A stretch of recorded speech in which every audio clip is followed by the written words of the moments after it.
Hello, hey everybody. This is Ron. Uh, just trying to do a quick recap here and then see if we have any questions on yesterday.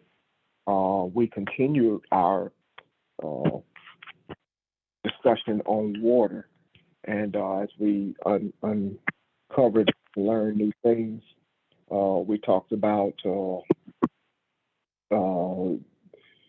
water pollution, what water pollution was, and Pastor and Barbara, by the way, gave the example of having a polluted mind, being that being selfishness and greed, that was having contaminated thoughts, and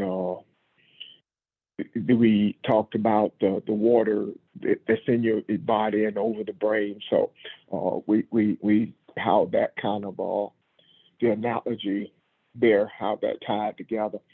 We talked about never leaving the beginning, and again, with that being the memory of the water, memory in water. Uh, one of the things that I thought was very interesting was the looking at we talked about man being uh, you know 90% water and the earth being I'm not sure what that percentage is, but being close to the same thing, and you know uh, there being a correlation there. Hopefully, we can talk about that a little bit this evening. But there are other things, a lot of things we talked about, and I just had jotted down a couple things. So, anyone else has anything significant that they remember from yesterday they'd like to discuss, or are there any other questions that come to mind? Questions or comments? Yeah. Good evening, Ron. Good evening, everyone.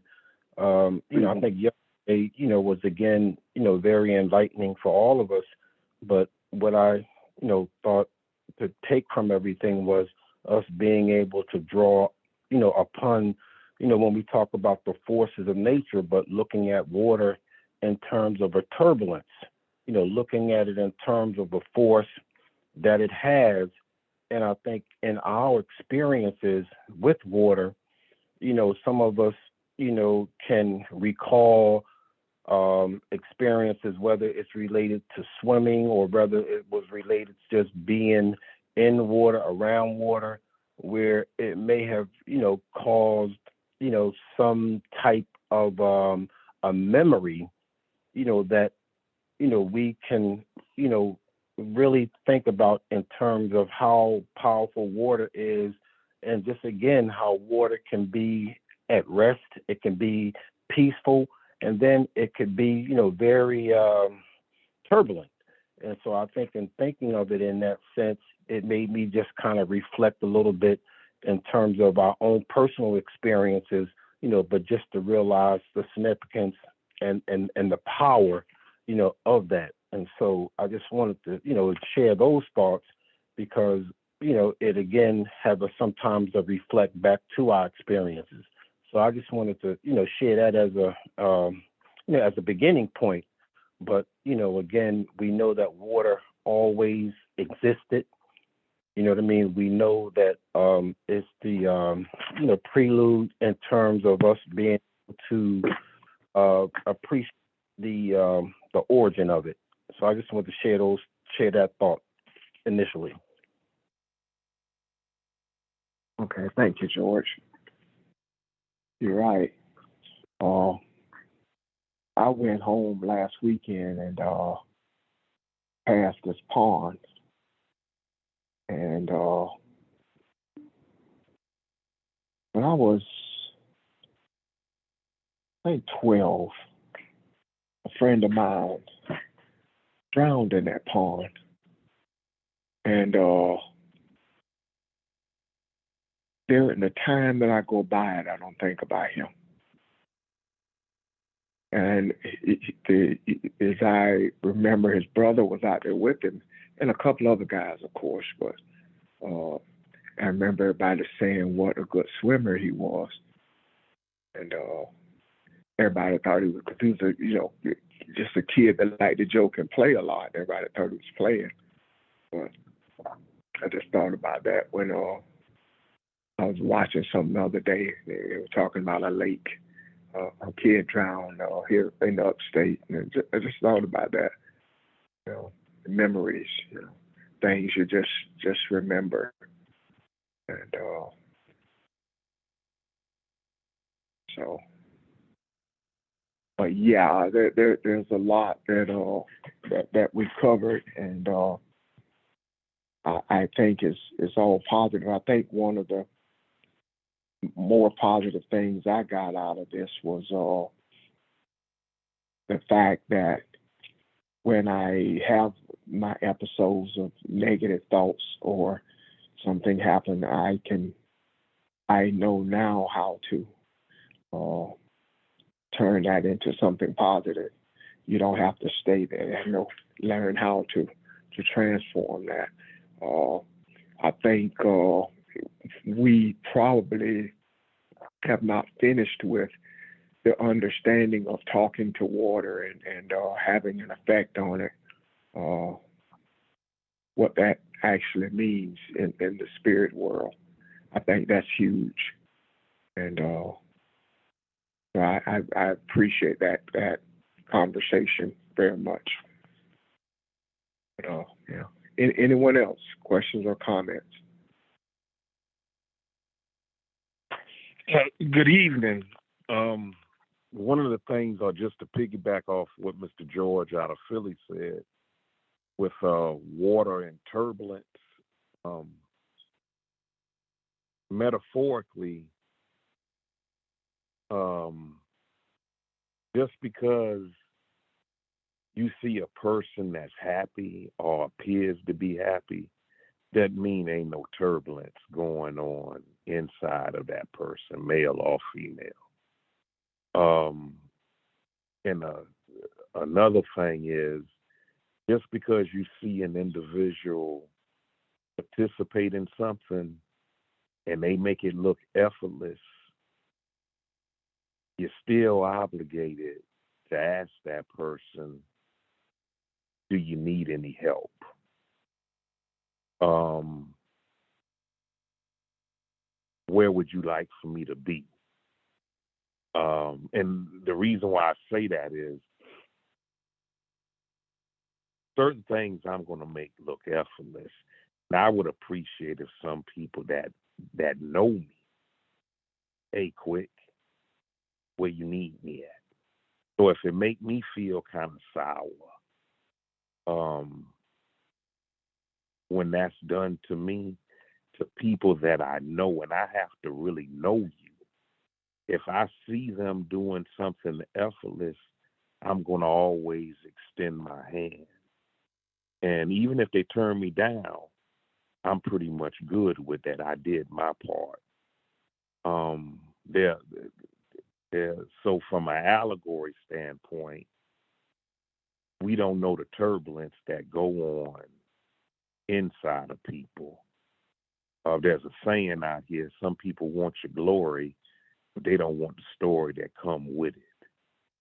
Um, Another thing about water, just based on the conversation of yesterday, um, with children or babies, when they blowing bubbles, and water, saliva is a fluid. When these children are blowing bubbles, that's a sure sign of teething and earaches about to come.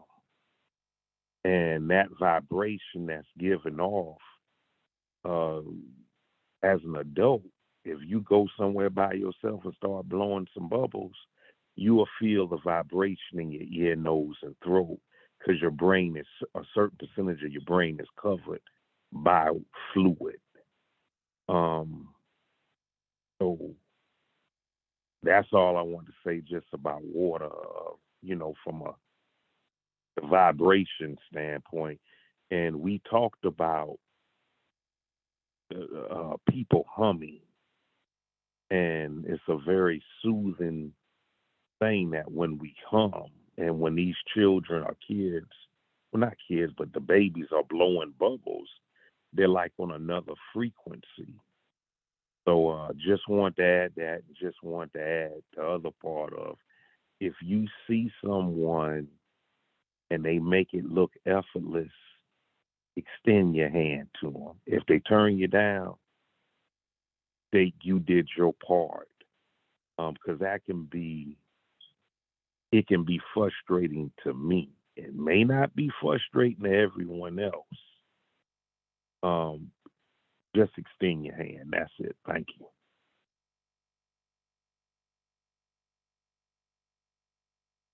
Ron, I have a Okay. question. Thank you, George. Yes, ma'am. So when we say water has memory, you may have mentioned what the memory is. I don't know. I may have missed it. So when we say water has memory, can you recap on that or explain that to me, please? That was part of Pastor's discussion. I remember what he was saying, or made sense to me, that water has been there from the very beginning. So it has the history of who we are is captured in that. So it's the thing that ties us all together. And even when you look at it, and this is in my words, this isn't how he said it, of course. That's why the part of what George was just saying, that's why the vibrations and the rhythm is so important. And I think it was Kevin and Audrey maybe that talked about the vibrations and being in sync and being in rhythm. So those are the things that tie us all together. So, and if somebody else is on that can help out with that, but just that it has been here from the beginning, and the fact that water being sacred, because everything that lives has to have water, has to have water to survive. So it just been here forever, and it is we are tied to it. And we even talked about the what the air that we breathe, and from the water we drink. It's just a part of who we are. So that was the memory part of it. And if I missed something, someone help me, please. No, and Ron, I think, and what you're speaking when we talk about water is the representation of wisdom, peace and purity. The spiritual meaning of water lies in its reflection of the human spirit, and we talked about the spirit again hovering over the deep. And when we talk about just being in oneness in terms of water being in everything and is everything, I think that in terms of our interconnection, as creators, we can see how it may flow in terms of our first memory of our interaction, with water. And I think yesterday, Pastor, we talked about it in terms of the fluids, or we talk about, the like the wavicles or the particles. And even though we may look at it in terms of just water in that sense of how we resonate with water, but we know that water is that sacredness. Water is that matter or that substance that, again, sometimes, it's not even by sound, as George mentioned, in terms of the ocean or just being able to be in rhythm or the vibration or the frequency, but there's a sound that sometimes we hear, when nature teaches us, how to, listen or how to appreciate the movement of water. We know that it may start out, as a drip or a droplet, but how it moves and it connects, to a reservoir, it connects to a lake, or it ends up, in that one big vast ocean. But again, I think that we know that there's there's a connectedness, that even sometimes, we may not be able to explain, but I think our memory of water is that which, again, Ryan, you mentioned earlier in terms of seeing it maybe in tears of a sorrow or something, but we know that, again, when we think about it in terms of cleanliness, or we think of it in terms of a refreshing, I think there's just so much more in there that sometimes we can't just explain, you know what I mean, in its totality.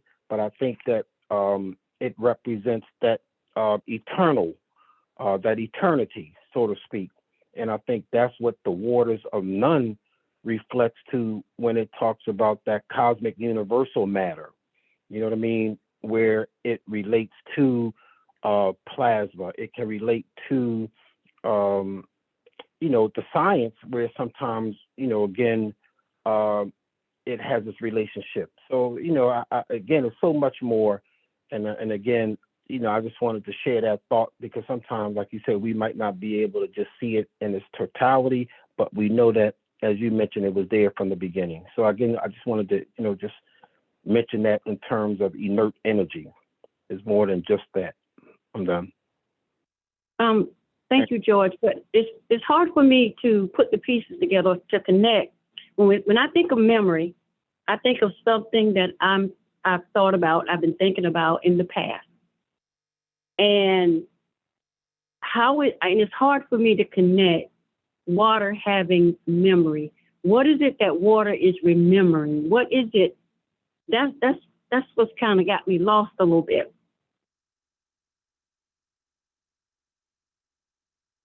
I'm trying to think Well, about.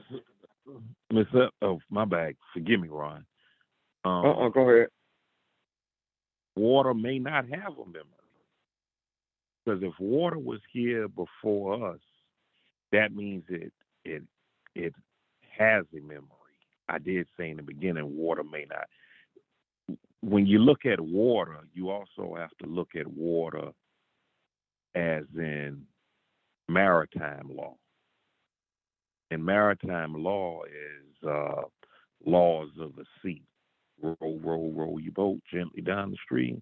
Merrily, merrily, merrily, merrily, life is but a sea. So water serves, being that water was here before us, it knows what it's supposed to do. And it just serves as an agency of, if it needs to destroy, it will destroy. If it needs to enhance, it will enhance. So everything has memory.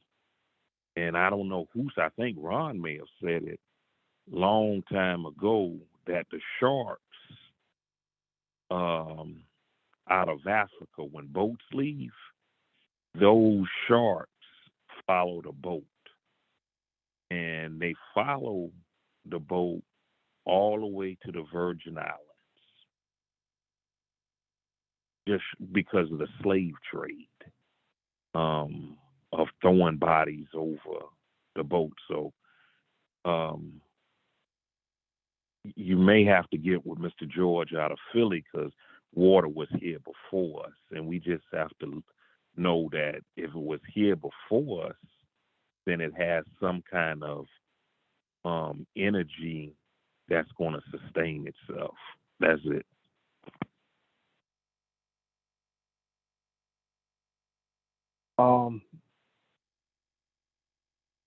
Evelyn, I just remember, I wrote down here, and I'm trying to remember how he said it, that water is a part of everything that's living. And we talked about life and the being able to talk to water, and I can't remember exactly how he said it, but with water having memory. So I'm going to write that down, and hopefully he'll get on, and we'll be able to shed some light on that for you. Thank you so much. I appreciate it. I wanted to add. Go ahead, Ron. No, I'm just going to say I'm looking over some of the things I wrote down, and I don't have a clear answer in here for you. I'm sorry. Go ahead, Sheldon. Hello, everyone. This is Sheldon. I don't have the exact answer to your question, Evelyn, but I did wanted to add something that I found quite interesting many years ago, and then with what I've learned and discovered since then. As you bring up that question, I see it in a better light. It makes more sense. And before, sometimes in the past, I mentioned about each cell of our body having its own consciousness, and each cell of our body has memories, just like the water. And I'm going to explain, what it is I'm talking about a little bit further. And we right now, or in the present at any time, in a sense, we have the opportunity or the ability, or we do, in other words, rewrite our memories in terms of, and what I mean by we rewrite our memories, we talk about time not existing. We can go in the past, and I don't want to say cure ourselves, but make ourselves healthy, or to disentangle certain things that we carry along with ourselves and our bodies and our health. We can untangle that. So the thing that I'm talking about that I learned quite a few years ago, maybe about 8 years ago, they found out in the United States that the African American and any Black woman who ancestors came over through the Middle Passage and were enslaved, automatically carried and were born with, in a sense, more stress and trauma in their body, which then made them have a higher infant mortality rate. Sorry if I'm just saying that the opposite way, but because I always get confused. But essentially, of course, their babies died at a higher rate than their counterparts. Now, this was always the case as it related to white women and women from other ethnicities. And so what they did was they were able to actually start making these same comparisons across the board with Black women, period, versus if the Black women had enslaved ancestors, or if those Black women, just recently came from Africa through immigration, or came from another English, or something country or something like that, and well, not English, but from Africa, and had not had that enslaved ancestry history. They also did this study to compare even those women who were, kind of like already successful, or had different type of healthcare levels and things like that, to rule out, just the idea of someone not having many resources and great healthcare. And what they found out was that inherently, the Black women who had an enslaved ancestry, like I said, they were in a sense harboring more trauma and stress in their bodies. Now, I say all that to say, not to for the situation to look dire or bad, but I say that to go back to the same situation with how memory within ourselves and memory in water can work, and that we have the ability and the power to go back, in a sense, to set that straight or untangle these particular things by dealing or dispersing with the trauma and stress that's within our bodies that we carry on or we were born with. We have the ability now to set that straight or set that right now in the moment. How our bodies work and how our cells reproduce, they reproduce in a way as if whatever that happened in the past that might have been an ailment or where we healed, it retains that memory that something was wrong in the past. And so that's the thing that is retained, but we determine what it is, and we can change it. And it's like I'm trying to put this in the words, we can go back and erase the past, what happened in terms of something that was deemed as negative that disconnected us. And in the same way, we always have access to, in a sense, go back to make our origin beginning in the same way. I'm finished. Definitely, if there's any questions about what I just said, ask, please. I heard what you said, and maybe I'm thinking as far as with water, it's having the memory like I would have, like I have memory of my mom. I have memory of things that happened in the past, and it's just hard for me to connect. What memory does water have? And maybe I'm missing it. I don't know. I'm tired a little bit, but I'm still not. I just, it's not registering with me, if that makes sense. So just like you said, you have memories of the past and memories of things that have taken place. It's as if water is holding on to that memory that you have, but water will also allow you to go back as far as you want with that memory.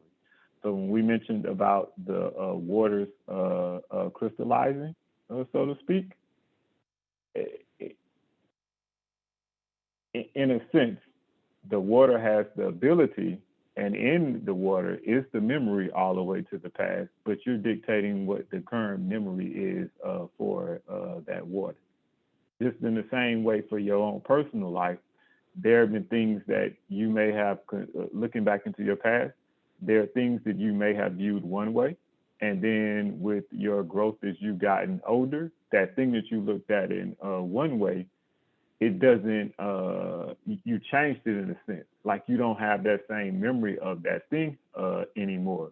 It may be something where someone slighted you, but then you forgave them and you got more information, or you understood them more, and you understand that they were struggling with something. So now you didn't take that, now currently you don't take that same thing that you viewed before as being a slight towards you, you don't take it personal.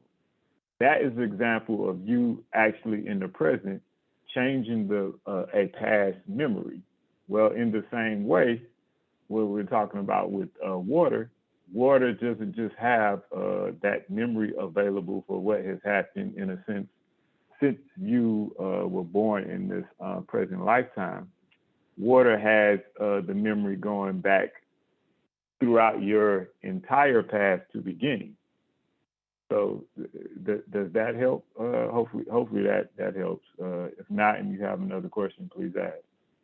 Well, it does. And then I thought about what Angela said on yesterday, how she was traumatized by water when she was younger. And so whenever she comes in contact with water, by her moving past what happened to her in the past, that means that she's changing the memory of the water, or she's changing the water itself. Yes. So it's kind of like both. She's changing herself, yes, but she's also changing the memory that is available that she is getting from the water. So the water, in a sense, automatically has, I don't want to say the potential, but the water already inherently has things being whole as it represents. But at the same time, the water is going to give you the feedback of what you expect or you think about it. So just as I said, that memory. So your memory, your own personal memory, as you just talking about your past that I just explained, is working in the same exact way. It has the potential for things to be whole. It has the potential for things to be seen a different way. It's just a matter of the way that you decide to look at it. It's as if it's showing a mirror. But if you can penetrate, and it also has the potential to be, what I said, that part when I said completely untangled, to be completely free, to be completely within compassion, to not harbor the sense of being disconnected or hurt, it has that available as well. It just depends on how much you can read, how deep you can go into the memory of the water. If you go all the way through the memory of the water, it goes all the way to the beginning. So if you can get all the way through all the memory of the water, then everything is whole. It's showing as a mirror as far as you can go back and see in the mirror of that memory. And what I'm saying sounds extremely theoretical, but I'm trying to, I guess, explain it the best way I can. I'm getting there. And the more we talk about it, the more it will come to pass. I know I'll get a aha moment or something like that, where, okay, I know what he was talking about. I know what they were telling me. But yeah, the answer will come. Yeah, and Thank you. As you were saying, that what it made me think of is that the memory of the water goes back. If you think about the idea of, we can say, healing, which is the same thing as just becoming untangled. Water will take you back, or memory will take you back to the point where you're whole before the hurt took place for which you need to be healed. In the same way, if you think of beginning is came prior to any type of hurt, any type of confusion, etc. That is potential. So when we talk about, when I mentioned going back into the memory, I am talking about returning back to when there was whole before healing was needed. Healing is only needed after there was some type of hurt or something wrong. So this is what I'm saying while we talk. When water came from beginning, or was here in the beginning, it was good. It was pure. It was clean. But we as humans have polluted the water. And like we talked just a minute ago, when we start respecting water, loving water, you reverencing it, then that's when we change the memory of it. Am I making sense? You're making perfect sense. And part of the even the water being polluted was us not respecting it or understanding it, or just looking at water as being, in some sense, a bad thing, or us being separate from it. We were no longer able to fully embrace and, in a sense, understand water, which is about consciousness. And when we say confusion, we just mean not understanding and growing in understanding. That's all. That's all it. Literally all it is. Even when we're growing and we're becoming more self-aware of ourselves and our relationships with others, all of that comes from understanding. Even when how we interact with with other individuals, for example, and just to be very, very light. For example, most of the time when we have problems with someone, or someone has a problem with us, it really just starts from misunderstanding, not totally understanding why someone believes what they are, how they are, or why they do what it is that they do. And the more that we spend with that person, or the more that we understand who and what this person is and why they do something, it's not necessarily that we agree with what they're doing, but we also understand how they got there. We understand this little thing that we may not agree with that's driving them to do this thing.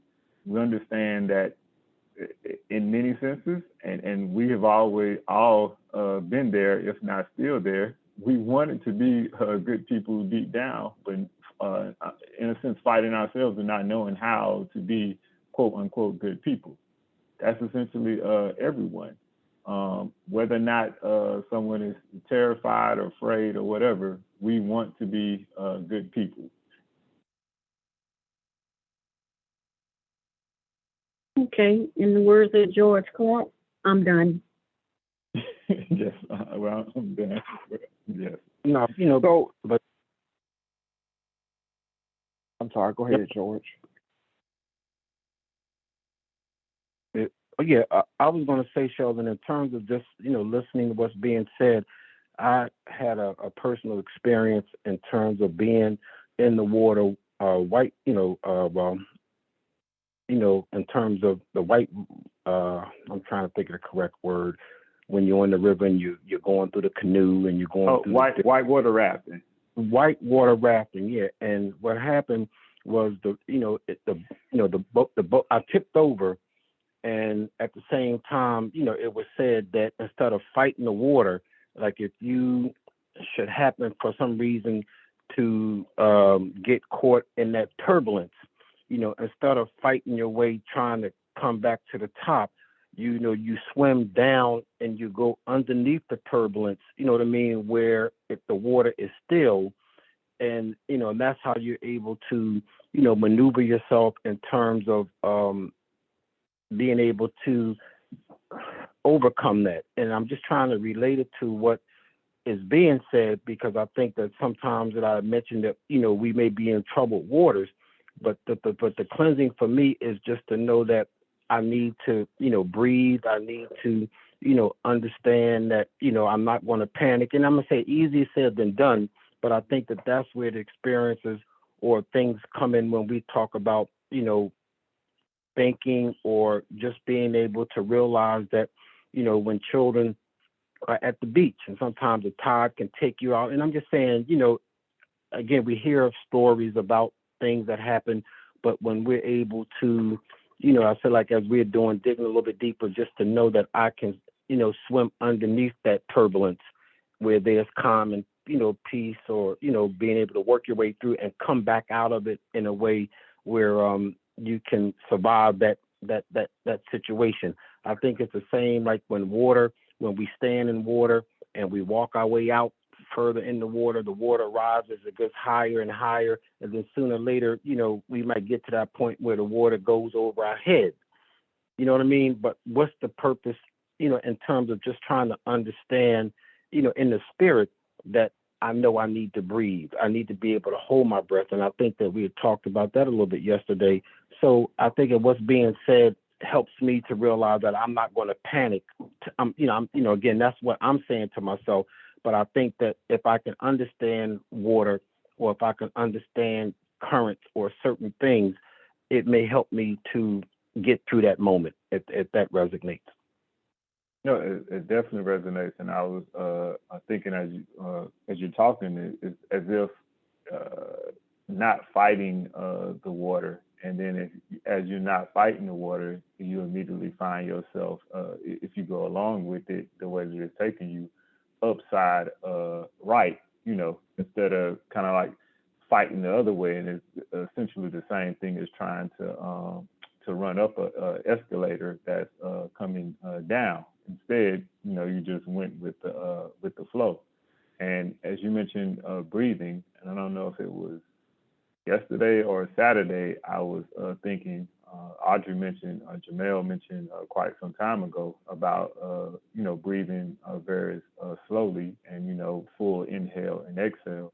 I was thinking one thing that automatically does is no matter where we are at the moment, and let's say if there's anxiety or our minds are racing or whatever, just doing that automatically, breathing deeply and slowly, automatically in a sense slows us down. So even if we are not necessarily in the moment at the time, and we're stuck in the future or the past somewhere that is causing anxiety, that automatically does a better job, or at least brings us closer to the present moment. Because truthfully, most of the things that we are fighting or that we have anxiety about, we're not actually fighting something that is occurring at the moment. We're fighting something that we're afraid that is going to happen, that hasn't actually happened yet, but we're anticipating happening. And that's kind of like what we're freaking out about. But that's what that breathing that you just mentioned made me think of, slowing down to the present, where most of the time that calmness is there. No, I'm finished.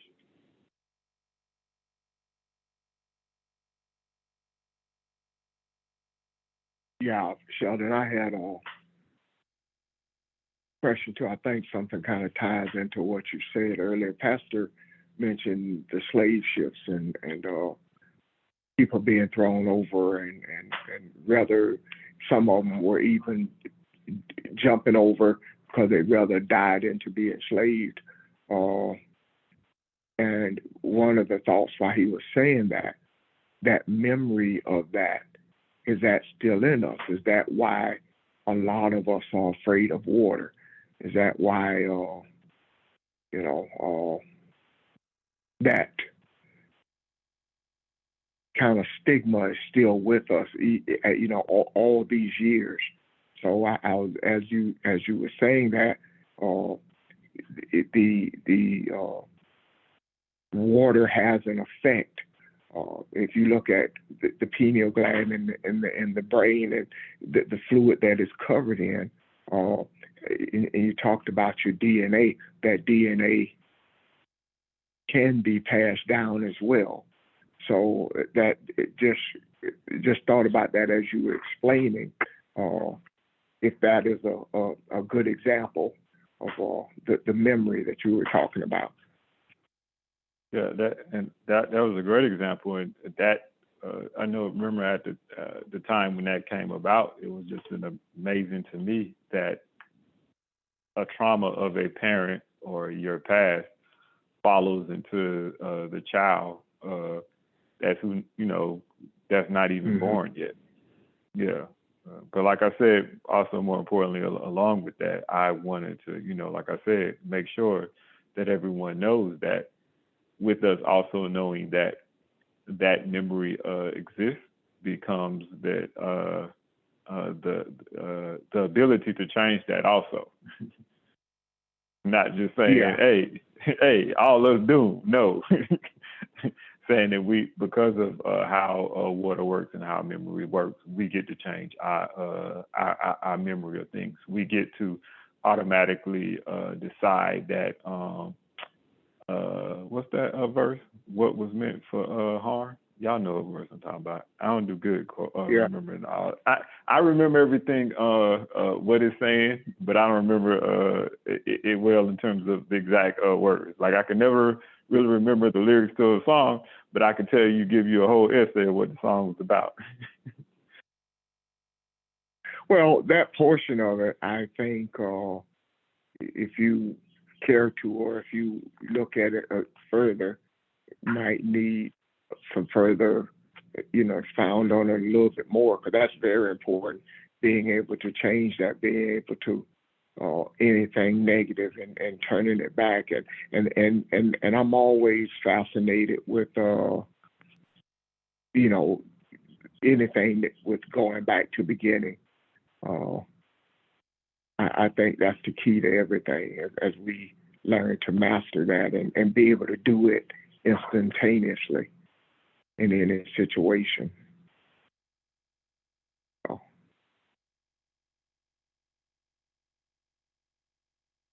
Good evening. I'm sorry. I got caught up doing something else. Okay. We were just doing some Q&A, and Sheldon and George were answering a question that Evelyn asked, the memories of water. And Sheldon did a good job, but I still want you to talk about what you said the other day about the memory, tying that together, please. Put together the memory of water? Yes, sir. Tied together with, or just discuss the memory of water? My question was, what memory does water have? That was the question that I asked previously, in the beginning. Okay. What I saw is that the memory that water has is everything from the beginning. When the scripture says that the spiritual man knows all things, it's actually the spiritual Adam knows all things. It is referencing the waters from which humanity and everything that is and that was created was created from. So what I'm actually saying is that everything that was in the deep, the water has a memory of it. Everything that humanity has gone through, the water has a memory of that. And when we say something came to us, that is coming from that memory bank of everything that is. When we talk about the revelations from the universe that we receive, we are talking about memories from those waters. Does that help you? Hello? Yeah, it does. And yeah, I'm here. And Sheldon and George and Ron, all of them helped me. The more we talked it out, the more I can see how it's connecting. Yeah. But what happens is the energy of desire actually creates vibration in the water. And the depth of your desire determines how much in sync you are or in rhythm you are with the universe. And it is from that we began to, revelations began to come to us, or the memory that's embedded in the waters began to release to us those desires and the understandings of the wisdom of the universe itself. Thank you.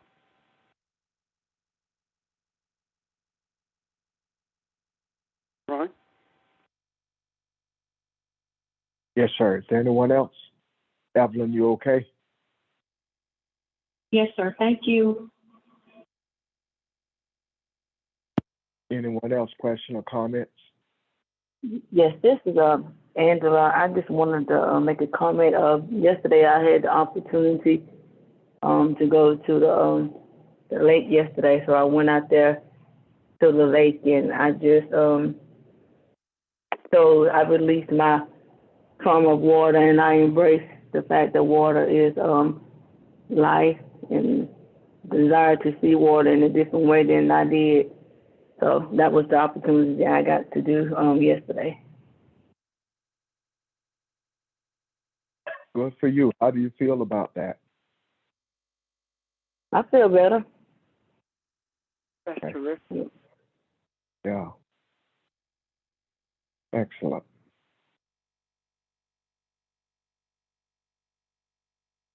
That was the question, Ron, that you raised yesterday. Yeah. This is something I've always sort of been fascinated with, because it appears that the Creator took a lot of time to do this. Now, I guess, put a lot of effort into giving us an explanation of it, and dividing the waters and separating the waters, verses 6 through 9 in first chapter Genesis. The waters above and the water below, and what that expanse is, and and the thing that I think intrigued me the most was the dry land coming up out of the water. That because I looked at it as I looked at it from a vibrations and that being different than the water, because it's a denser property, so it has to have a lower frequency than the water. So why was that? Not probably why was it necessary, but kind of sort of how does that all tie in together with the making of man?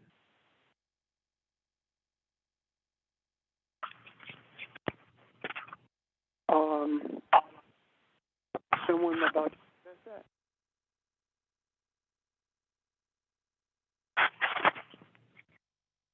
Okay, I see that more clearly when I look at the creation story from the when I see it rather through the eyes of the originators of the creation story, and that's the Cushites. And what I see is that with the greater clarity is how the waters were separated, because when the Cushites told the story about the water in the land, what happened,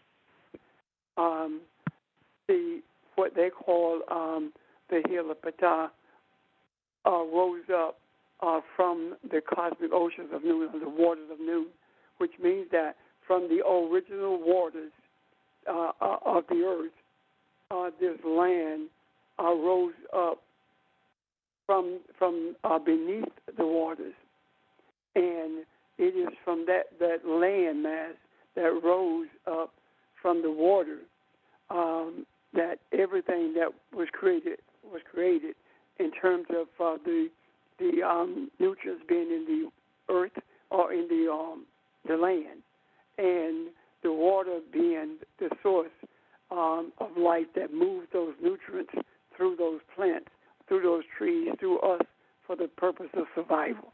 Now, how does that tie into the making or the creation of man? That says to me that man, when the scripture said man was made from the dust of the earth, that's the Genesis story that we have been most familiar with, rather. And when we look at it from the original story, what we see being said in reference to the creation of man is that man was made from a mixture of water and dirt, water and the elements of the earth.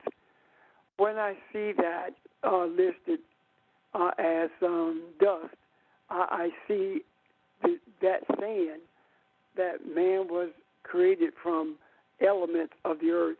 However, not every element in the earth.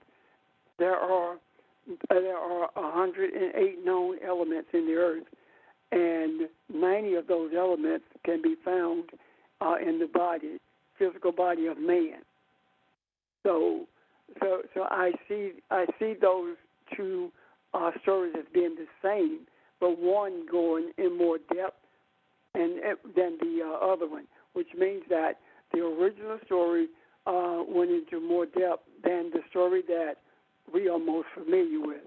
And one of the reasons that we are not familiar with the original story is because Europeans have convinced us that anything that the Cushites / Egyptians said or did is evil and had nothing to contribute.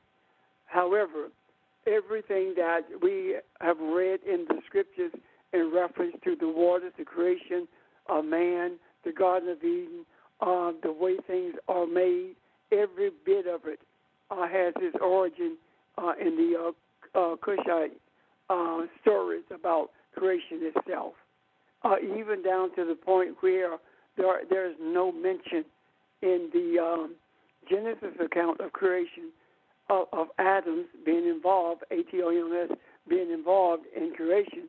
Yet in the Cushite story, it is mentioned. Quite frankly, they go into depth in explaining the vibration of the atoms and how they relate to the divine utterances that gave our energy the power to bring into existence man and everything else that is.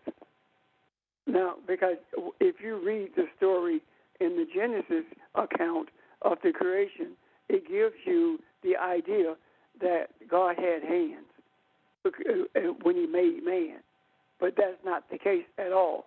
It's not that God made a man, fashioned man with hands. It is the desire of our Creator that brought man into existence in the form that we are in. I hope that helps you. If there are questions, please raise them. I have a question here, Richard. Wait 1 second, Kat. Ron, I want to see if Ron had a question on the heels of what he asked. Well, there's a lot there, and I'm really fascinated by this subject now the water, and there's a lot other questions I could go in. Thank you for that. Just from looking at this now, this land appearing, that tells me that first verse in God created the heaven and earth, he created a ball of water. So the earth looked like nothing but water. The whole thing was water. So the earth then, and again, looking at it from the biblical perspective, it's hard to take your eye off of a physical sphere that we're talking about here. But this is a spiritual thing, and so when you look at that, and then you talk about the expanses and him creating this canopy to hold the water, but all that has something to do with us, and that just has me fascinated. I want to know what all of that means. So, and that's okay. And I think in time we'll see it all. But yeah, that part about the land appearing just kind of stood out to me. So, but thank you. One more thing on that before I come to you, Kathy. One more thing on that. When we were taught the creation story, the images that we were given, when you talked about the hovering of the Spirit over the waters, we had the image of a lake or a body of water that the Spirit hovered over, as opposed to the Spirit hovering over the entire earth, because it was totally covered in water. So that's the we have to move away from that image that was land separated from water when it talks about the Spirit hovering over the water, because that's what separated the land. And as something that you mentioned, Ron, in our previous conversation, was that the whole thing about this water and the earth is that the approximate earth is covered by approximately 90% water, and we are 90% water, plus, of course. But that round number just for explanations. So the earth is, the reason we are able to dominate it is because it is in our image. And it is in our image in terms of the way it was spiritually spoken into being. Now, the idea of fashioning man, we must erase from our mind somebody sitting on their knees picking up dust and creating man.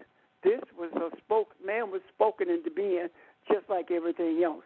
And the idea of man being spoken into being is not man be as much as it is the desire for man to become the entity that it is. Does that make sense to you? Yes. Okay, thank you. Excuse me, Okay. Pastor, something before we move to Kathy. Huh? Ryan, when you was talking about the water and the land, what was interesting to read for me was how our ancestors was able to channel the Nile River through the teachings of nature, where through hydrostatics and hydraulics, they was able to have the water flow, like in an elbow, where it created land where part of Africa that didn't exist because it was underwater now exists in terms of the landmass because of just that ingenuity, in terms of just being able to work with water. So I was just amazed that underneath the water was this land. And because of our ancestors and them being able to have the foresight to be able to have water flow in a different way where land could now manifest, that was just amazing to me, if that makes sense. But it was watery, but now it's land, if that makes sense. I'm done. I know the account you're talking. familiar with it. You're absolutely right. It's simply what they did. The Cushites did. They redirected the Nile River in order to create a space for Egypt to be developed. And to this day, they do not know how they did it. Neither can it be done because they don't have the machinery. They don't have the knowledge that was used in order to do that. And I think it's important to note that the king of Cush is the one who instigated the desire to do that, and the king of Cush is the one who directed the project. So that is indeed fascinating, even to this day to me. Even though I read it many times, every time I look at it, it's like, oh my God. That's more fascinating to me than the structure of the pyramid. So, thank you. Any questions before I go to Kathy? Okay, Kathy. You said, okay, I know you touched on this before in class, kind of refreshing my memory again. The body is made up of 90% water. So does that have anything to do with the energy within us? Like, if your nose start running, if you got infection, your nose constantly running and you're wondering where all this water is coming from out of your nose. Or like a person when they're getting ready to die, the fluid builds up so in their body and it floods their heart, and then like the fluid that goes down to their legs, and it constantly builds up in their legs, and you have to give them the fluid pills, but the water keeps building up. So does it have anything to do with our energy? It does have something to do with our energy, because if you get dehydrated, your energy diminishes, which means that you don't have enough water in your body. Right. So yes, it does have everything to do with that. I don't know what else I can say unless someone else would like to add to that. I certainly hope that helps you, Kathy. Well, I guess I'm asking what is it that, as far as energy, that we could change that is there anything that could change that as far as like the fluid building up in the body? Like let me to you that we are able to change anything in our bodies. We have the power. We have the ability to do it. We just don't have the will right now, because we are just now embracing the reality of who we are. It's much harder to do it when we have not purged ourselves of the things that we have been told we would never be able to do, because we are not God. We're not Elohim. And even though Jesus did those things, we are told we can't do what Jesus did, even though Jesus told us we could. So there, and I think not having a will may be pretty strong. I just couldn't think of anything else to say that in that at that moment. So what happens is the vibration of the waters in our bodies, the rhythm of that vibration responds to our desires and our thoughts, as well as memories, of course. So if you have a desire for your headache to dissipate, or you have a desire for your body to be strong enough to avoid a cold, you can do that. One of the things that makes it most difficult for us to deal with those things like our nose running or the buildup of fluids in our body, what makes it so difficult is that our bodies are so contaminated. Our bodies are contaminated with preservatives. Everything that we eat, pretty much from the shelves of the grocery stores, have been processed. And the most heavily processed foods are meats. And because we have ingested so much processed food, it makes it more difficult to do that because processed food and the ingredients of processing it are foreign to our body. They are like aliens to our body. Our body was never designed to ingest that, and that's another reason why we have a problem with people being overweight. It's because of processed foods, diabetes, processed food, asthma, processed foods.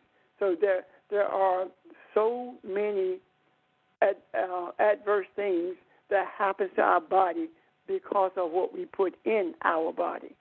And we try, and all of you have heard me say this before, it is, even though it is more costly to eat organic, it is more healthy to do it, and it saves a lot of pain and suffering. Now, even though you may eat organic, it is impossible to totally bypass the ingredients of processed foods, because at some point in our lives we're going to come in contact with it, but we do have the power to minimize it. Does that make sense? Yes. So I know the processed food, but what about like the keto diet, where they encourage you to eat meat, but not processed meat? Well, I honestly, I don't really get into the dieting and the specific methods of dieting, because all of them are scams. Are you going to stay on the keto diet the rest of your life? No. And as soon as you come off of it, the weight comes back. So the best way for you to control your weight is to eat right. Eat in moderation, but eat right. Eat the right stuff. Put the right stuff in your body, and the body will process it as best it can. When you think about most people eating fast food, and you can eat McDonald's, a McDonald's hamburger that lasted 10 years. So what do you think is happening to your body? So I can't, I don't know how to address that in any other way. I am not a fan of dieting at all. It does too much damage to the body. I hope that helps. Yeah, that helps. Anyone else? Any comments, please?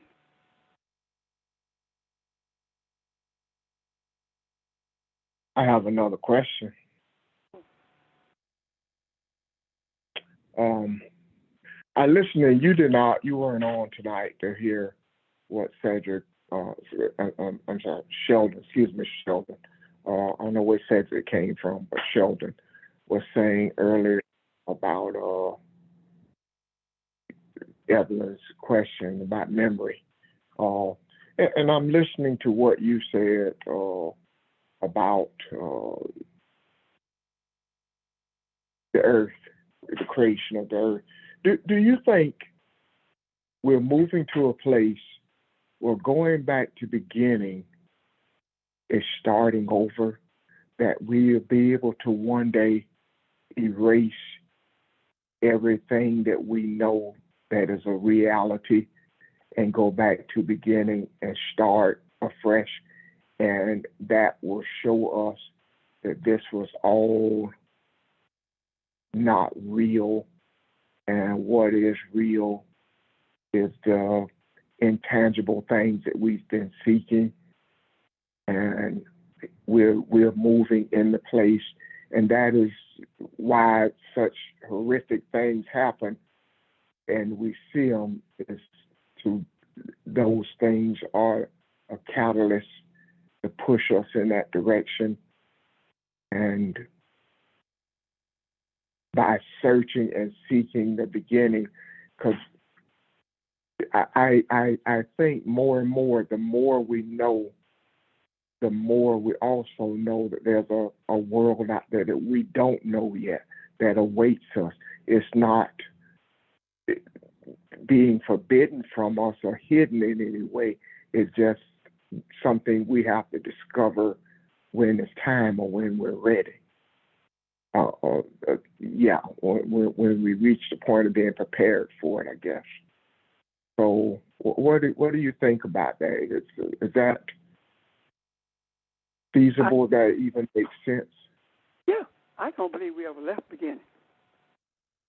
In order to leave beginning, I think I stated this at some point. In order to leave beginning, you have to leave yourself. Because if we are made from the waters in the beginning, we're 90% water, then that's what we still are and always will be, which means beginning is always there. Because if we were to leave beginning, we would leave the substance for creation. So we are at beginning in the midst of the confusion. And we are in a place now where we are beginning to see where we are in regards to beginning, and we have already experienced the creation of a world. In that scripture that was in there about bringing Cush across the river in chains is no longer there. So we are already doing that, and that's one of the things I was talking about, Ron, when I said that. I use a poor choice of words when I say we didn't have the will to do it. It's not. I think we have too much confusion from religion still in us to be able to do certain things at this moment. However, I do see the change that's taking place. This is what I see. I do not see that we are waiting for a paradigm shift. The paradigm has already shifted. What we are doing now is learning how not only to understand the shift, but how to function in the midst of the paradigm shift. And that functionality has to be spiritual. And that is one of the reasons I believe from the depths of my soul that we had to talk about water. Because in order for us to process spiritually, we have to understand the vibration, the rhythm of the water. We have to have some understanding of the reason that we're 90% water. And I use that, again, that number as a round figure because it's more. So and when we began to understand the reason that we are and how it works with our thoughts, how it works with our desires, how it works with memory, when we see those things, as we begin to see those things, rather, we become more functional as Elohim. We become more functional we become more attuned to the way that we were created, but also the reason and the purpose for our having been created. And that is the reason the earth is the way it is because it matches us. And that's the reason the earth is groaning for us to liberate ourselves from religious dogma and from the anger that we have with the chaos and the hatred in the world. Liberate ourselves from that so we can truly be the creators that we were brought here to be. Think about this. The scripture says that Elohim got angry with the people in the valley while Moses was on the mountain and was going to destroy them. And Moses says, no, don't do that, because if you do that, then our captors or our enemy would say that you were not able to deliver us through the wilderness. Now, what is that saying? That is saying, or giving us a message, rather, regardless of how deeply you embrace who you are, there is also the possibility, the prospect of you getting caught up and being angry to the extent that you can become destructive. And it does not benefit anyone. So it behooves us to understand how that water works in us, and that helps us to stay even keeled. It helps us to pull back from the anger, from the anguish, and all the other things we go through, the stress, etc. Pull back to a place of peace. And when we find ourselves struggling with that, what happens? We have people we can talk to, because we are our brother's keeper. We are the keepers of each other's soul, peace, sanity, all of it. We are that fence that borders it so that it does not get to a place or it does not embrace a temperament that is destructive to humanity. Questions about that? Is that clear? Does it make sense? Am I on the right track to what you ask? Yes, of course, you're on the right track. So I would like to know what Sheldon said, though, if I may. Are you on, Sheldon? Cedric? I am. I said kind of a lot.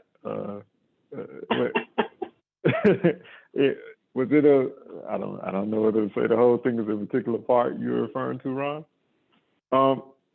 I guess I was basically saying something that I found out a few years ago, and as you know, Evelyn, I guess I'll repeat it for anyone who's listening. Evelyn's original question was about the memory of water and where it came from, and she was having a hard time or difficult time at the moment grasping. And I was explaining first how with our cells and with any ailments that we've had in the past, et cetera, when the cells are rejuvenating or because cells are always constantly dying and dead new cells. If I'm not mistaken, we have like a new body after like every 8 days or something like that with all the new cells that we have in our body. But anyway, those new cells retain the memory of our body's past from those old cells and their past knowing. Like if it was an injury, or let's say, for example, just like you have a scar on your arm or on your body, et cetera. Well, we have the ability to change the memory of those cells by going in the past, in this present moment, and changing the conditions of our body or the conditions of our past in the same way that an entanglement can be cleared up in the past. And we do it all the time with the regular memory. Let's say, for example, if somebody slighted us in some type of way, and at that particular time, we viewed it as a slight, but as we got older, found out more information about the situation, and just understanding ourselves and growing ourselves, all of a sudden that thing that was a slight or something terrible that was done towards us, we look at it in a different light, and it doesn't have the same effect. That is us actually in the present or now changing the memory what we have of the past. So in that sense, we've changed the past. Where I related to what I discovered about 8 years ago, which I found extremely interesting, was that African American women in this country and women that have whose ancestors were enslaved or whose ancestors were involved in the Middle Passage have a higher infant mortality rate. And I still may be messing it up.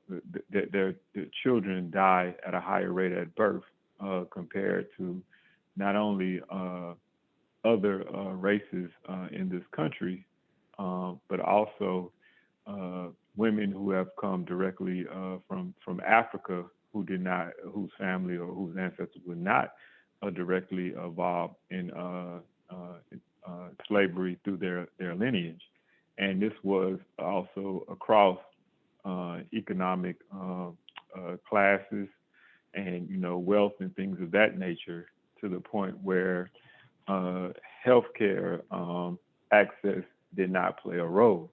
And so what the study was showing and what was understood was that trauma and stress can be passed on or is passed on, just not for something that someone has gone through in their lifetime, but it actually becomes part of the DNA, and it is passed on to the future that hasn't even been born yet. But I also wanted to, or I made every effort to also emphasize in all that I said with the infant mortality thing, just like with the cells of the body, it's important for us to understand that we are able to stop that process by dealing with the stress and the trauma, in a sense, going back to our ancestors and dealing with that and changing the memory of that for which we pass on.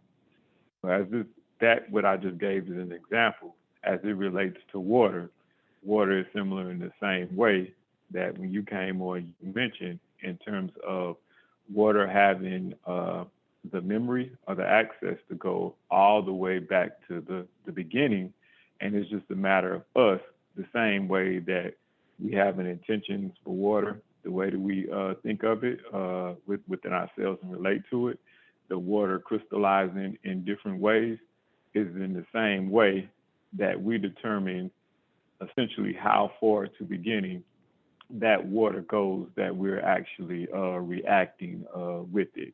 We can go from a very shallow standpoint in our understanding of it, or we can go all the way to beginning to our physical, doing air quotes, origin for the memory of that water.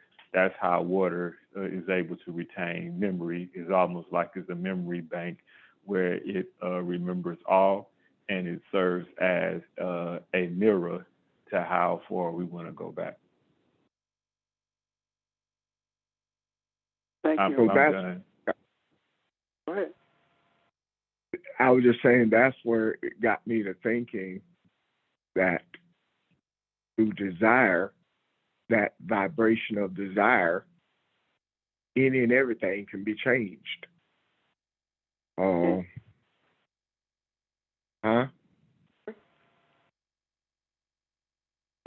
just trying to think it out. I'm trying to connect to what he said.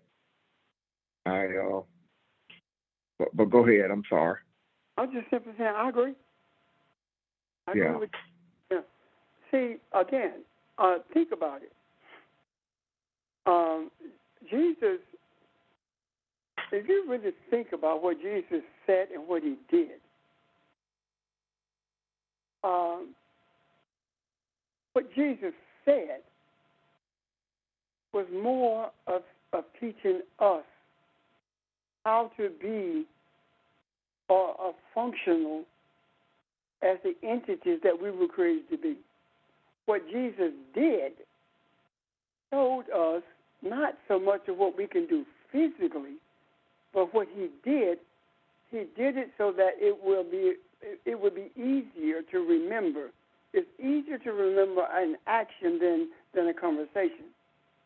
And that action speaks volumes to what we are capable of doing. And I'm not talking about opening blinded eyes in the physical sense, because that's not as important as opening the blind eye. So the things that he did spoke more to us, the changing the water to wine, those things spoke more to us about our internal or our capabilities. Because if the world inside of us doesn't change, the world outside of us won't change either. What happened is, the example I gave about the scripture, being brought about the waters and chains. Once we embrace the necessity of slavery, the world changed in terms of that not being there anymore. Am I making sense to y'all? So yeah. we do have the power to Yes. change. Thank you. Yes. Thank you. Questions, comments?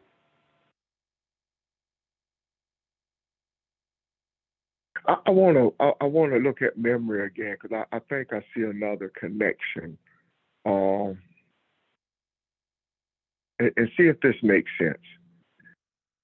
I struggle sometimes with my meditation, um, being staying focused, and especially if it's if I've had a tense day or something, or something's on my mind.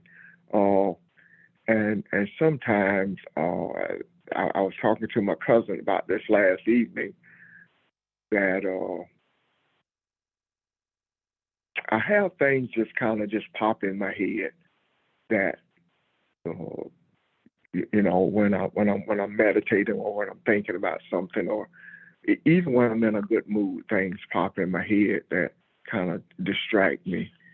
And what the conclusion that I've drawn is these are things, speaking of memory, these are things that have always protected me when I was in a tense moment. I could change my thinking or change something else, or even if it was something that I needed to deal with that wasn't pleasant. Or I'm used to I guess, that ego part of me, that being my protector and not letting me have, uh, I don't know how to put this, but so I'm, in order to stay focused, then that I have to change that. Even though my body it's no, what I'm describing is it's no different than you as a toddler, you cry or you throw a tantrum or whatever it is to get your way, and that has always worked. So it gets you out of trouble. And even as an adult, you learn that certain things I can do, even when I'm by myself and it's me arguing with me. There's certain things that gets me out of trouble. I don't know if I'm making sense or not. So that's the some of the stuff that I deal with, that I want to change. That I say, okay, if I know how to go back to the beginning or change this, as Sheldon mentioned, change this memory because this is what has always worked. How do I do that? How do I make that work for me? And I don't know. Hell, I might be saying I need therapy, but that's just one of the things that makes it to me. Well, what Angela just said a little while ago was a great example, and I've heard I know it's the same thing that even works with little kids in a way as it relates to sleep. So what Angela did was Angela, in a sense, was changing her memory of water and how she reacts and relates to water, and essentially made the decision and started working towards water not being the opposition, water not being something that essentially is evil or something that wants to destroy her. She looked at water as having life-giving properties and sustaining and things of that nature. And I'm coming back around to your question, Ron, more specifically. With a child, because these same things, the same idea or approach, can easily be used as well when we talk about sleep, and I mentioned dreams before. If you have a child that is afraid of something, or even like having certain nightmares of something that's reoccurring, you can implant in their head to get them to think before going to sleep. Instead of, let's say, for example, some what they view as being a threatening or scary monster, actually being a happy monster, or actually a friendly monster. And when they go to sleep, that is more likely to change their experience and for them decrease the chances of them actually having that reoccurring nightmare. Now their interaction in that dream state is something different, and that thing has been totally changed. This also, though, comes when you mention your meditation. And yes, we have certain things that we use to protect ourselves or to make it in a sense that at some point are no longer needed, is to accept that and then just move on from it. And what I mean by that is when you said you were meditating, and I know you, Ron, you said you kind of like get upset or disappointed with yourself when you get off track, you're not concentrating. That, in effect, is the last thing you need to do in order to get back to your meditation, because now you're focusing on yourself doing something wrong, and that it would be far easier if you just acknowledge, okay, I did this particular thing, and accept it. And as soon as the quicker you accept it that you got off track, the quicker you can take your focus or have a better chance of taking your focus back to actually meditating. So part of this also is not being so serious or thinking that you have to have done this perfectly. We're not aiming or the goal objective is not to ever be perfect. It is to more so persistent go forward, so to speak. When we think of something as being perfect, is that we got something wrong, and it is in that particular moment, but there's no do-over, and time automatically stops. The test is over with, put the pencils down, etc. But we're talking about fluid memories. We're talking about memories and things that can always be changed. So embrace that this thing can be changed, and more so embrace that I am changing this thing and move, in a sense, move forward. Hopefully that's helpful. Okay. Thank you. Go ahead. No, I'm just saying thank you. Thank you. You mentioned being serious. I think that we are caught up in that. We think that we have to be totally serious in order for us to do something right. What I mean is our teachings about being focused based upon what we were taught in the school settings and the seriousness that we were taught in school settings, they do not work in the spiritual world. If you take it too serious, you squeeze yourself out, meaning that you get, it's easier for you to embrace the vibration of anger if you're too serious and think you've missed the mark, as opposed to being a bit jovial about it. Well, doggone, I did it again, and loosen. And when you loosen up about it, then you're more apt to have the vibration, the rhythm of a calmness, or the setting where you realize, you know what, this is probably not the time. So regardless of what happened, if I can't meditate at that moment in terms of focusing, then it means that I'm not supposed to at that moment. We can say that about many other things, but when it comes to meditating, or when it comes to trying to make an effort to do the step one, step two of spiritual things, we find it difficult to do when there are no step ones, and there are no rights, and there are no wrongs. There are opportunities always. That's what everything is, an opportunity. Does that make sense? Yes, sir, it does. Okay. Any questions? Any of this, or anything else for that matter? And again, I apologize for having gotten on as late as I did,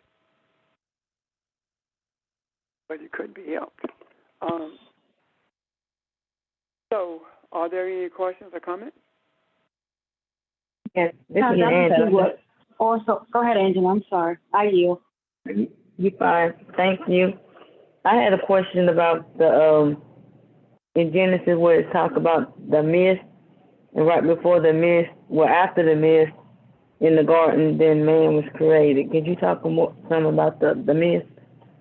It said that the grounds were watered from the mist on the earth, as opposed to the rain from the heavens. And it supposedly began to rain, torrential rains when Noah built the ark. I believe that when it speaks about the mist, it is speaking of what? How can I put this? A mist is not. It's not a drenching. The water is not drenching you, but it's making its presence known. Let me put it this way. I have noticed that when I fertilize my grass, if there is dew on the ground, which actually comes from the ground, if we can see that as being a mist, it will dissolve the fertilizer. However, what I have seen is that now I can go outside at 6 o'clock in the morning and there's no dew because it's already hot. It's already it's too dry for there to be dew. So what I'm saying is that when man comes into the mix with his thoughts and with his desires, things begin to change. And I do believe that the attitude that man possessed from the beginning had something to do with that, influences that. The whole earth, if the whole earth was a mist, then we would live in soft ground. In other words, we always be walking through mud because if it's a continuous mist, it's going to always be wet ground. So I think also that those things are speaking to what was taking place prior to man being introduced into the earth. Now, again, I do not believe that we are talking about sequential events. I do believe that the moment that Ein Sof gave thought to it, Elohim came into being, and we came into being. Everything came into being at the same time. Now, and I got a feeling I chopped that up about the mist. So I'm asking somebody else, can you help me, please?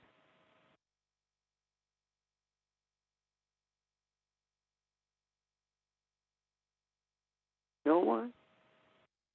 Well, I'm pondering it as well, and that's part of I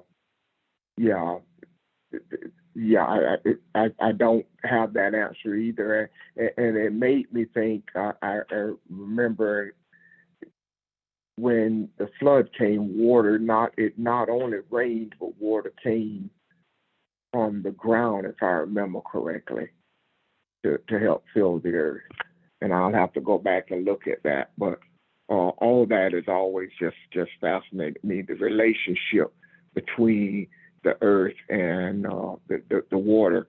And if you look at, I'm trying to think of it as if the earth is consciousness, what does that mean? Is it constantly being cleansed? Is your consciousness what is that indicative of the liquid that we talked about over the pineal gland and the brain? It's the relationship that we talked about with the percentage of water in the earth as it is in the body of man. Is that mirroring that? And is that a message in some kind of way? I don't know. But yeah. Let's look at misting from the natural. What does misting do? When you mist your flowers, or when vegetables are misted in the supermarket, if we think about what that does, it provides what's needed to that plant or that flower without it being a downpour and overpowering it, or without it being a drizzle, a fast drizzle that it stops. It's a continual soothing mist, which allows the plants to absorb the water without being overburdened by the water. And so that's what the earth was. The earth was provided just what it needed in the amounts and the way it needed it in order to flourish. Because if you have too much rain, you can have you can flood areas. You can wash sand away from your plants and things like that. So the mist, to me, it was just indicative of grace in such a way that it's just what I need, how I need it, when I need it for continual nourishment and growth. Because that scripture says that it was for the purpose of watering the face of the earth and giving nourishment to the vegetation in the earth. And that truly plays into what you were saying, Barbara. And I want to look at that some more, because I want to see why is it that it was said, it was done, it spoke of that rather, just before the formation of man. Why? That will, I think that will speak to questions about how what man was made from in terms of the earth or the dust or the powder of the earth. But that word that is, I looked up the word for dust. That word also means,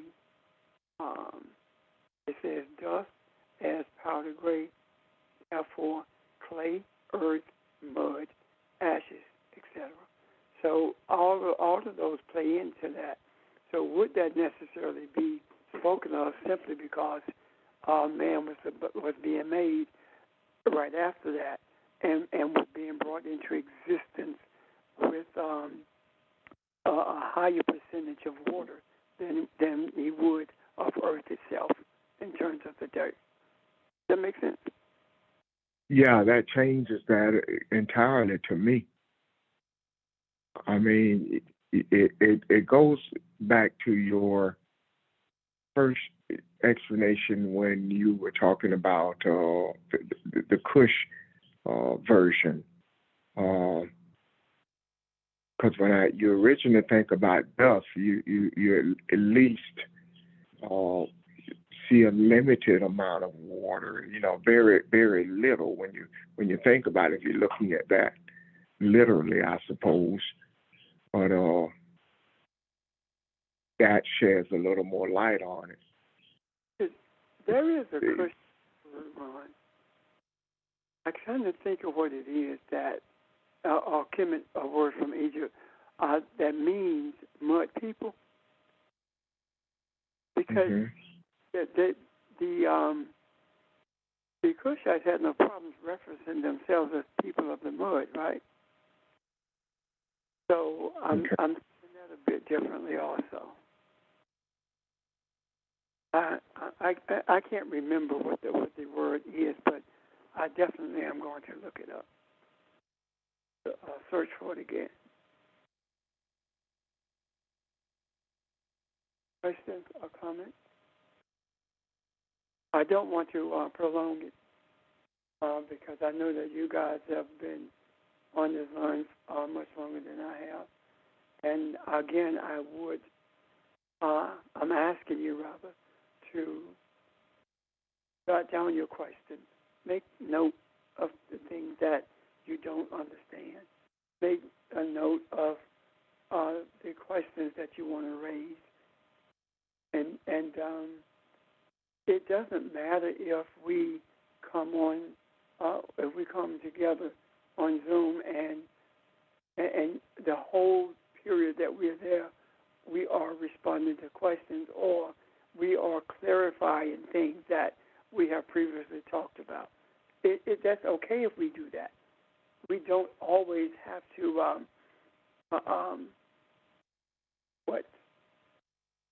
delve into the things that we have purpose to do that, because simply because we purpose to do that doesn't mean that that's what's needed at that moment. And that is the reason we ask about questions at the beginning. Please take that in consideration. Thank you.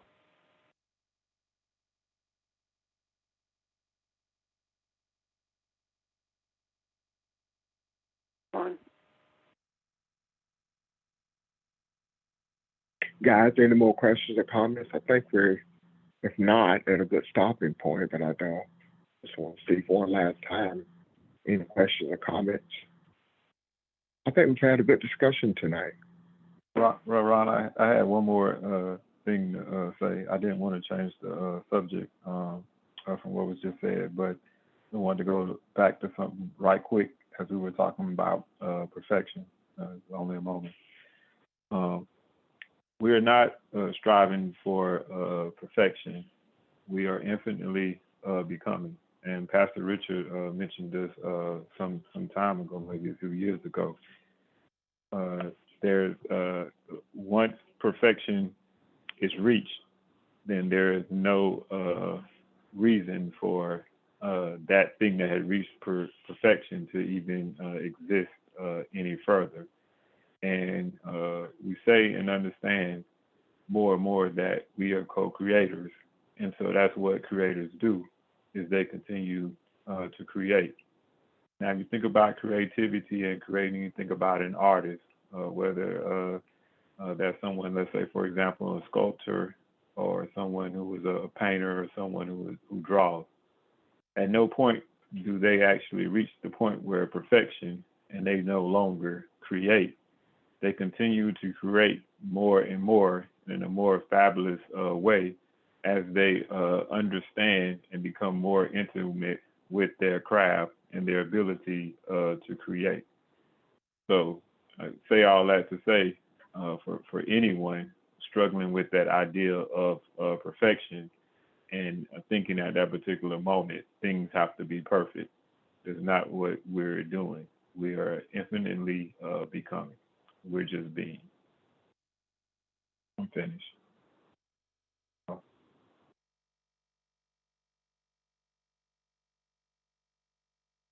Thank you, Sheldon. Anyone else? I think that's a good stopping point, actually. I agree with Pastor. I think I'm sorry, go ahead. Someone else? Go ahead. Go ahead. No, I was just going to remind everybody, a lot has been said the last 3 days. To jot down your questions, and so we can continue this Saturday. Where you want to add something else, Pastor? No. No. Well, if we don't have anything else, again, thank you. I hope everybody have a good weekend. Please stay healthy because it's going to be a warm week. Stay hydrated and take care, okay? Enjoyed it. Thank you. Thank you. Thank you. Thank you. Bye, everybody. Bye. Bye, everybody. Bye. Thanks. Have a great week. Bye-bye.